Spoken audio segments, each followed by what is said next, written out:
How do we make our money work harder? So, do you find that your lifestyle is growing faster than your savings?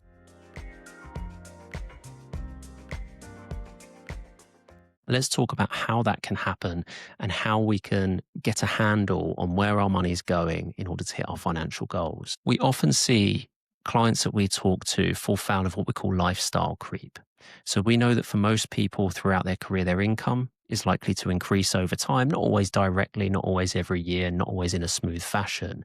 But generally speaking, we might earn more money in our 40s and 50s than we do in our 20s and 30s. Now, what naturally happens as our income goes up is you tend to see people's expenditure increase.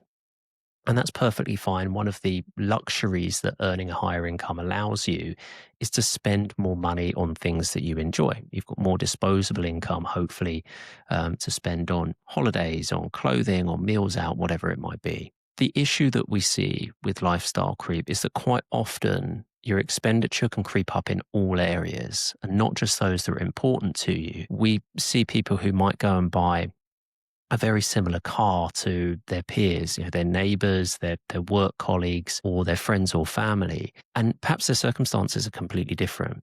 Your friends, your family might have a nice car that they spend a lot of time in, they drive as part of their job. And because you have a similar income, you move in circles around people who, again, are doing the same thing, buying the same kind of vehicle. You then go and spend money on exactly the same thing and kind of mirror that when perhaps you're not spending the same amount of time in your car. Maybe your job's different, maybe you don't travel as far, and that car should be further down your priority list. So really the message here is think about being deliberate with the things that you do indulge in, the areas where you do spend money, and make sure they align with the things that enrich your life the most. You can see we've got a guide as to how you might split out your net income on the right-hand side. So how much of your net income might go on fixed costs versus investing, saving, spending money. All of those areas, this isn't fixed. This should be driven by what's important to you. So an example would be if your hobbies aren't particularly expensive, you might need less day-to-day spending money.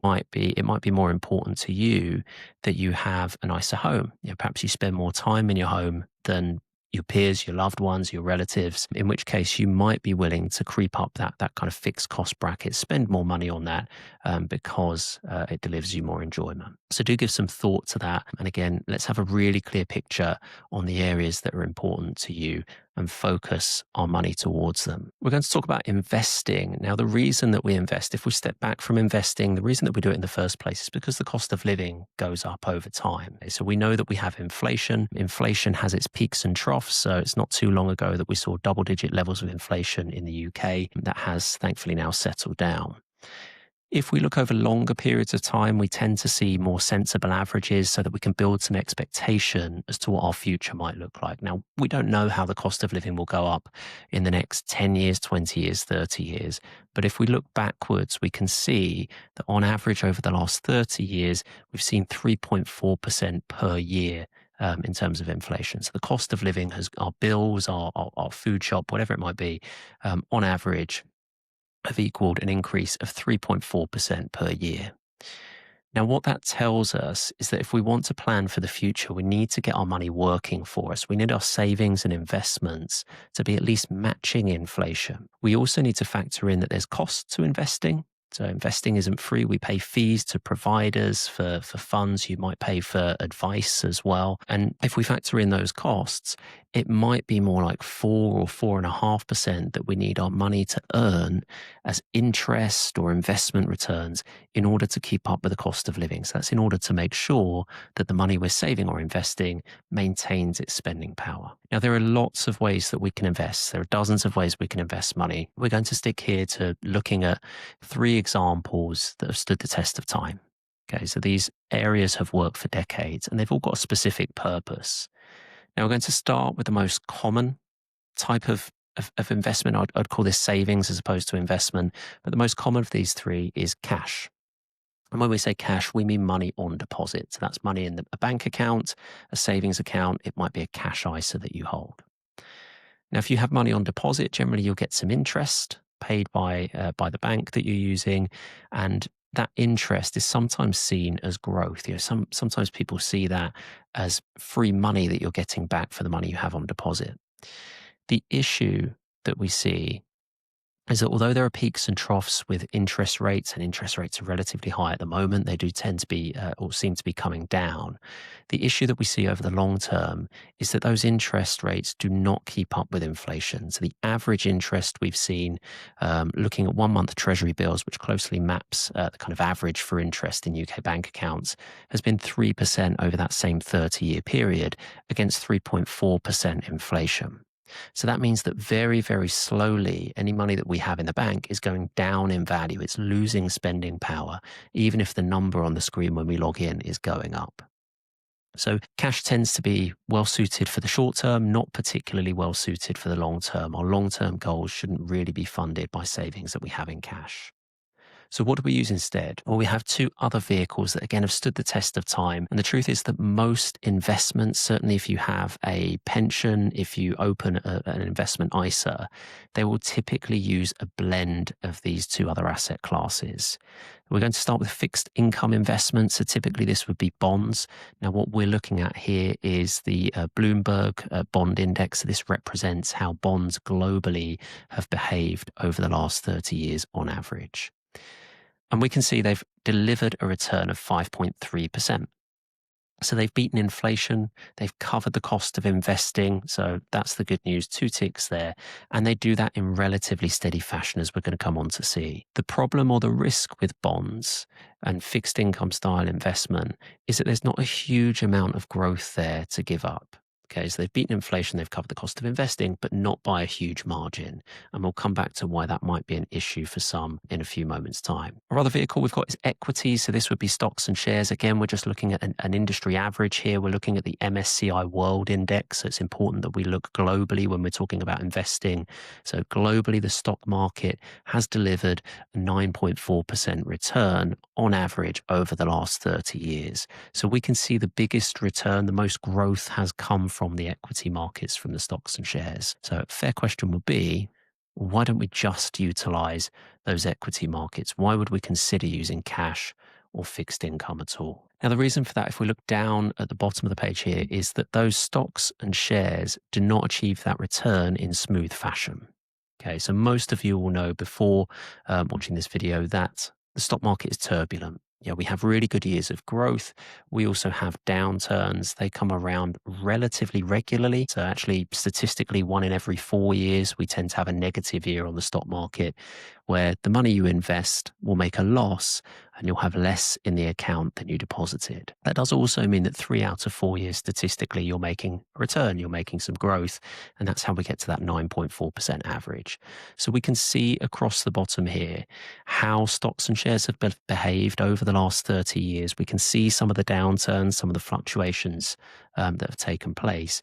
And we could map over the top of this world events. You know, sometimes it's a world event, a political event. It could be that triggers a downturn in the stock market.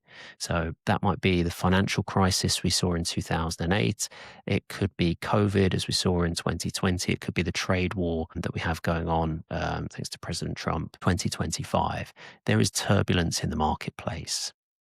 Now, what that tells us is that equities can deliver brilliant returns. So we've got opportunity to grow our money here, but we need to allow for the fact that those returns might not come about in smooth fashion. It might not be next year that you achieve that 9.4% return. You're only likely to achieve that if you can invest for the longer term. And this is where we need to think back to what your goals are and think about the purpose of your money. If your goal is a long way in the future, an example might be retirement, then perhaps using equity investment might be a really good way to get your money growing, get it working better for you to achieve retirement in a more efficient way. If we work backwards, if we think about what bonds might be useful for, we can see that they've achieved their return in relatively smooth fashion. So for the most part, they tend to make a positive return each year. It's very rare that we see negative returns from bonds, but it does happen. We can see an example in 2022 where bonds lost 12%. Now, that might not happen again for 20, 30, 40 years, or it could happen again tomorrow. We don't know. So again, what we have to do with our planning here, if we're going to be utilizing bonds, is bear in mind the fact that if we are going to utilize them, we're not likely to make as good a return as we might do using equities over the long term. but we're also less likely to see the kind of volatility that we get from equities. So where might that be useful? Well, that might be useful if we're thinking about the kind of short to medium term. So we know that, again, cash is brilliant for the short term. We can place money in a deposit account. We're not going to make a loss in that deposit account. The risk that we have with our cash is that long term, the spending power of the money goes down. So if we're funding something that we're going to do next year, let's say we're saving for our holiday next year, cash might be a great place to do that because the impact of inflation over 1 year is going to be relatively minimal. If we were saving for something that's happening in 5 or 6 or 7 years' time, we might be concerned that inflation over that kind of time frame might erode away the value of our cash. We also might not be quite prepared to use equities in that instance because if there's a really big stock market downturn like the one we saw in the early 2000s, we might not have enough time to recover from that and make a positive return. And that's really where your bond investment might fit. And again, it could be combined with cash, with equities. You could be using all of these to a degree, but your bonds are typically well suited to that kind of short to medium term.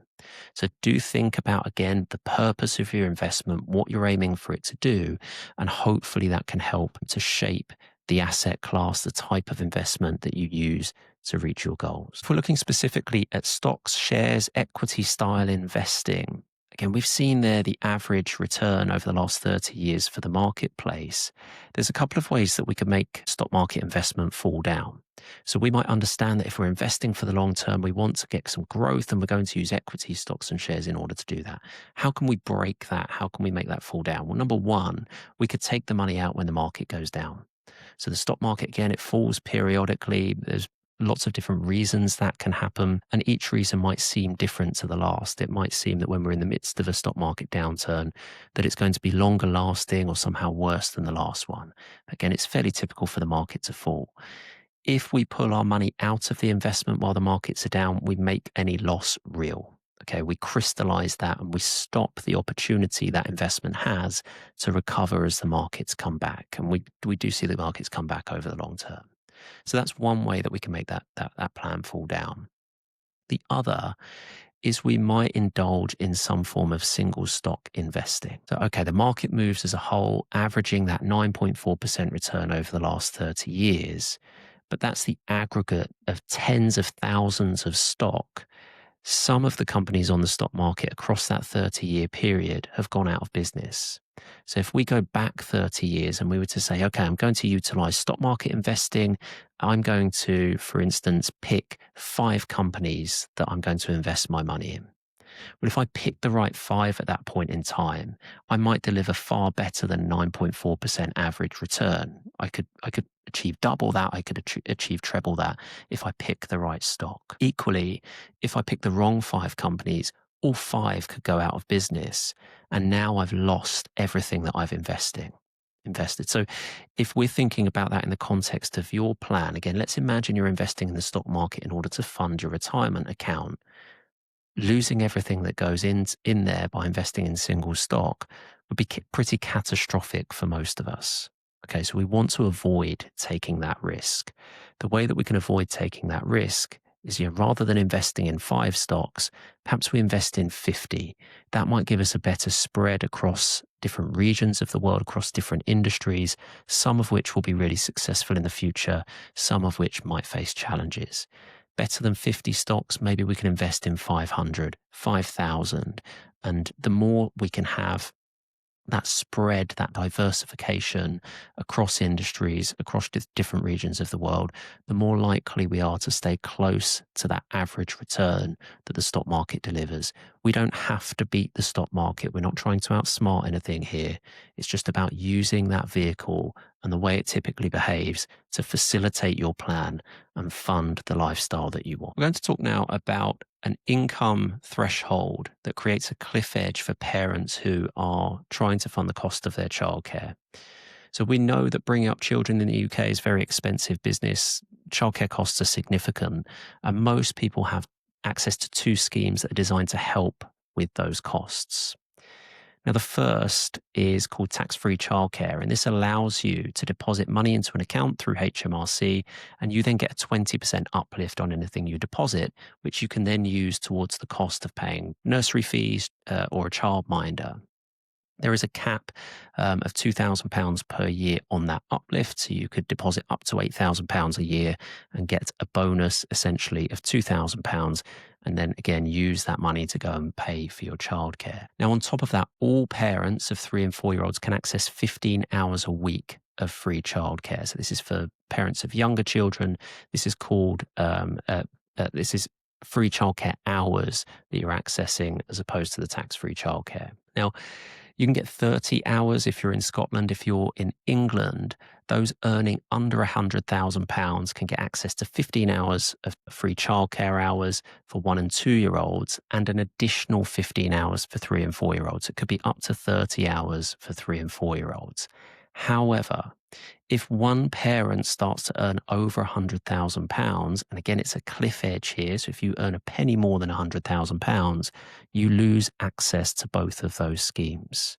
So you're assessed individually, so it's a parent-by-parent basis, and it's instant removal of access to those two schemes. Now, the impact of this, particularly for those with higher childcare bills and higher income, is that effectively you can be worse off by earning more money.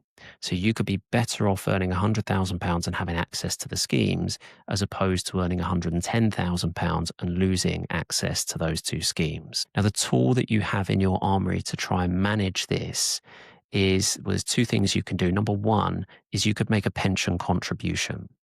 If you make a pension contribution, especially into an employer-sponsored pension scheme, that might be by salary sacrifice, you can bring down your taxable earnings. So in that example where you might be earning £110,000, if you were to pay £10,000 into your pension, that £10,000 wouldn't be deemed to be earnings, and you would therefore come back below that threshold of £100,000. So that's one tool. The other tool that you have at your disposal is making a charitable donation. Okay, now obviously you don't get the benefit of that money in retirement like you do with the pension, but it will again effectively bring down your taxable income. One thing we need to be really careful with when we're assessing our eligibility for these schemes is that any salary would count, of course, as taxable income. Any bonus you might receive through work is also taxable income, but you also need to factor in any investment income. So that could be interest on your savings. It could be dividends that you receive from stocks and shares. You need to make sure you capture those if you're assessing how your income stacks up against that £100,000. We're going to talk here about a common planning issue that we see our clients wrestle with on a fairly frequent basis, and it's around making repayments to our mortgage. So most people that we speak to, most clients that we see have the intention of paying off their mortgage before they retire, which makes perfect sense. Our income in retirement is likely to be lower than it is in our working lives, and this is a good way that we can bring down our outgoings, is by paying the mortgage off before we stop working. The question is, should we be making overpayments on our mortgage in order to clear it sooner? Well, let's think about this in practice. So let's imagine that we have a client who's 40 years old and they have a mortgage that runs until they're age 65. Okay, so if they just make their regular repayment, they're going to pay that mortgage off and clear the balance by the time they reach 65. Well, what if that client decides, actually, I don't want to work until 65. I'm building a good retirement fund. My children are growing up. Maybe they'll leave the family home by the time I get to age 60. And I'd quite like to stop working a little bit earlier. So my goal is now to pay that mortgage off by the time I'm 60. Well, what can I do? We could make an overpayment on the mortgage. Let's imagine, for argument's sake, that we've got a mortgage where we're paying 4% rate of interest. Okay. Now, if we identify that we need to make an overpayment, in this case, we've got a mortgage balance of £350,000 at age 40. If we want to pay that off by age 60, then it's a £275 overpayment that we'd have to make. There's calculators you can find online that would do the maths for you. So in this case, we've got our £275. Let's say that's affordable to us, or we make some savings elsewhere, and we're going to start making that £275 overpayment, which will clear off the mortgage by 60. Now that works perfectly well. So we've hit our target, we've managed to bring the mortgage down, but we should be thinking about alternative strategies. And that's what we're about to do. Now, the real benefit, if we were to try and quantify the benefit of that overpayment, yes, it's that it clears the mortgage by 60, which is our goal. But really the benefit of making the overpayment is that we're saving on interest. Now, if we're saving 4%, so if our interest rate is 4%, we are saving 4% or effectively delivering a 4% return on every £275 that we deposit as an overpay. The alternatives that we would have were to be to take that £275 and invest that into something that could grow and then pay the mortgage off with the investment that we've built up. So we're going to look at the two side by side now. If we took that £275 per month and we just deposit it straight into a general investment account, there's no clever tax planning going on here. We're not paying the money into a wrapped investment, what we call a wrapped investment. We're just depositing it and we're then investing that money, let's say, into stocks and shares. Well, if we look at what the stock market has done over the last 30 years, the stock market as a whole has delivered over 9% return per year. We would need to factor in charges to that. So that 9% might in reality be real growth of say 7.5 or 8% per year. Okay. Let's just be cautious and let's assume that we make a 7% return after charges on the money we deposit.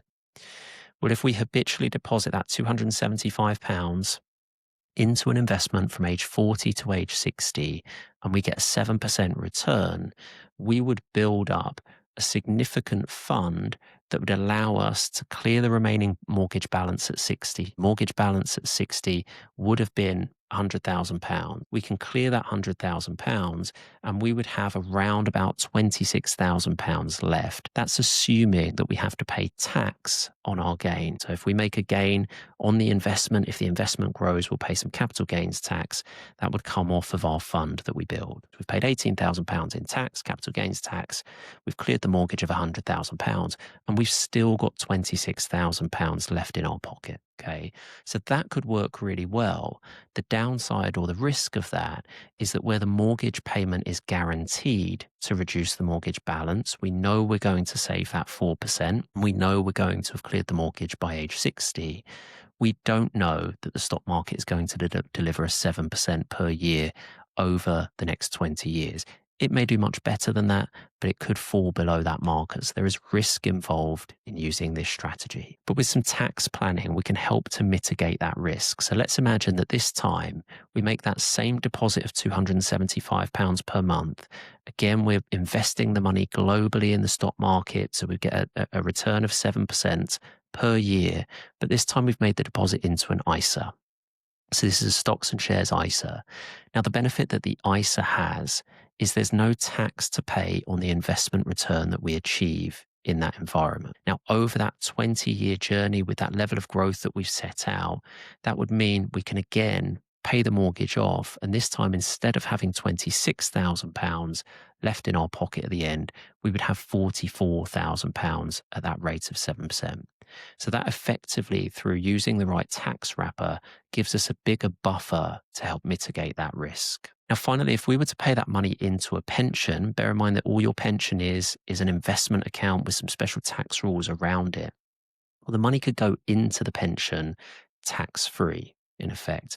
Now, for a high rate taxpayer, that would mean that £474 is invested into the pension, costing that person £275 per month from their take-home pay. So the difference between those two things is tax relief. Now, we are assuming there that you can use salary sacrifice through work, which most employers have access to.